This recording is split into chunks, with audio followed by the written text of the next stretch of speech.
Cordial saludo, mi nombre es Carlos Andrés Rendón Ceballos, como lo evidencia mi documento de identidad. Soy estudiante de la Universidad Nacional Abierta y a Distancia del programa Ingeniería de Alimentos perteneciente a la Escuela de Ciencias Básicas, Tecnología e Ingeniería del CEAD Medellín, zona occidente. Esta es mi presentación del trabajo final correspondiente a la fase 6 de la materia de balance de materia y energía. En el problema número 1 nos dice el enunciado que para conservar la papa se requiere disminuir la humedad desde 80% hasta 40% en peso base húmeda. El equipo de secado tiene una presión manométrica de 14,4 kilopascales y se encuentra ubicado en una ciudad donde la presión atmosférica es de 128,9 kilopascales. Si al secador entran 5.000 kilogramos de papa y su calor específico es 0,842 kilocalorías por kilogramo por grado centígrado, calcular A la cantidad de agua evaporada, B la temperatura a la que se evapora el agua, C el calor requerido para calentar la papa hasta la temperatura de evaporación, D el calor requerido para evaporar el agua y E el calor total requerido. En el problema 1 se busca determinar la cantidad de agua evaporada, la temperatura a la que se evapora el agua, el calor requerido para calentar la papa hasta la temperatura de evaporación, el calor requerido para evaporar el agua y el calor total requerido. En este diagrama de flujo para el problema 1, donde ingresa una corriente de papa de 5.000 kilogramos por hora, tiene un calor específico de 0,842 kilocalorías por kilogramo por grados y una humedad de 80%, la cual sale el agua y la papa seca con una humedad de 40%. Entonces se realiza un balance del secador y se tienen los datos de la izquierda, la unidad, la cantidad de papa y se realizó un balance general de líquidos, luego un balance parcial de líquidos y se determina la cantidad de agua evaporada que equivale a 3.333,33 kilogramos por hora. En esta diapositiva tenemos la hoja de cálculo del balance de materia de la parte A.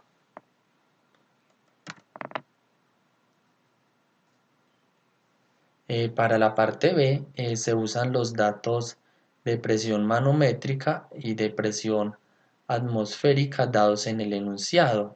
Se realiza una interpolación de los datos entre las presiones de 125 y 100 kilopascales, ya que se quiere buscar la temperatura para la presión de 143 kilopascales, que es la suma de ambas presiones.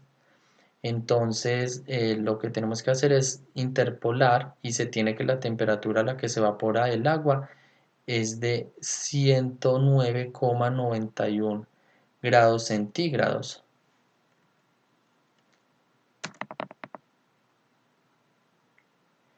En la parte C se busca determinar el calor sensible debido a que el problema no dice cuál es la temperatura inicial.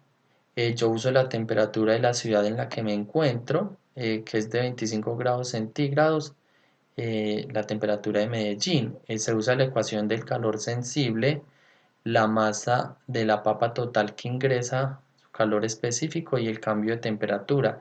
La temperatura inicial, que es de 25 grados centígrados, y la final, que es la hallada en el numeral B, la cual fue de 109,91 grados centígrados.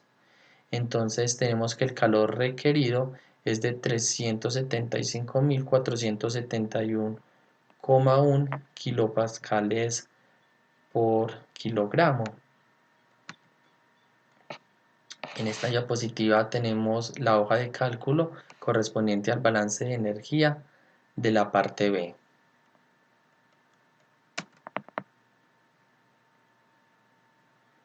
En la parte D se determina el calor latente necesario para evaporar el agua.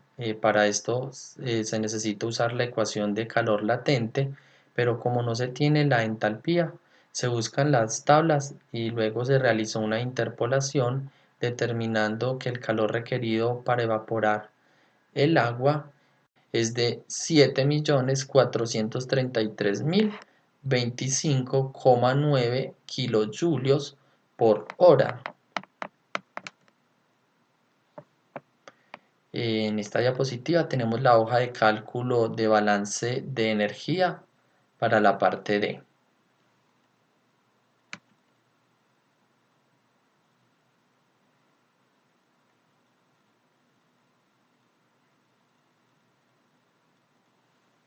Aparte se busca el calor total requerido. Para esto se hace la suma del calor sensible y latente calculados en las partes C y D, para lo cual podemos decir que el calor total requerido equivale a 8.928.684,982 kilojulios por hora.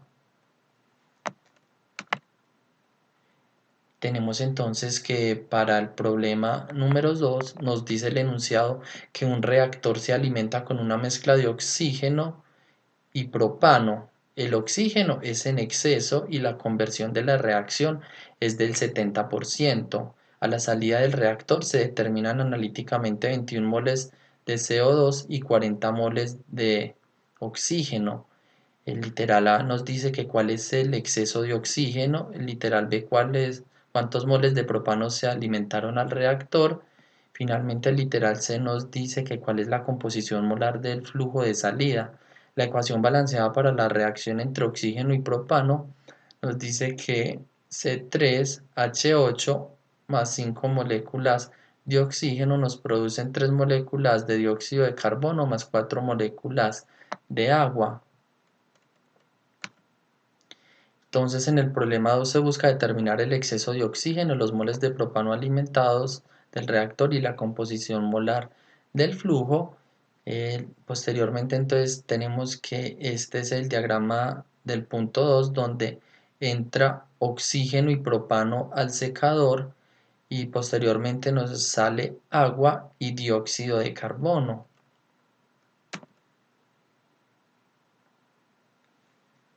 En la parte A se determina el exceso de oxígeno. Para esto se calculan los moles que reaccionan de oxígeno utilizando los factores de conversión tomados de la reacción química balanceada.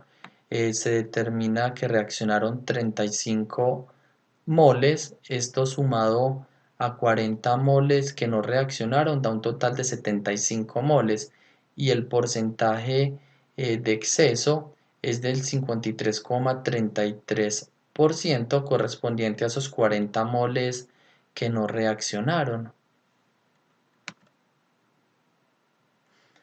Para la parte B se determinan los moles de alimentadas de propano. Para esto se determina la cantidad de moles de propano que reaccionan con base también factores de conversión tomados de la red de ecuación química balanceada, dando 7 moles que reaccionan. Para esto se usa el factor de conversión, donde nos dice que el 70% para poder determinar cuáles son los moles alimentados reales, que son 10 moles. En la parte C se busca determinar la composición molar del flujo de salida. Para esto es necesario saber los moles totales al final de la reacción.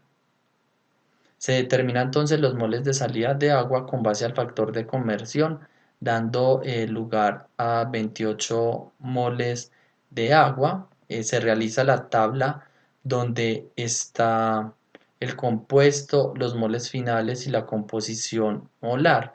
Tenemos que los moles de CO2 finales son 21, los moles de agua que se acaban de calcular son 28, los moles de propano que salen son 3 porque los moles alimentados son 10 menos 7 que reaccionan, esto es igual a 3.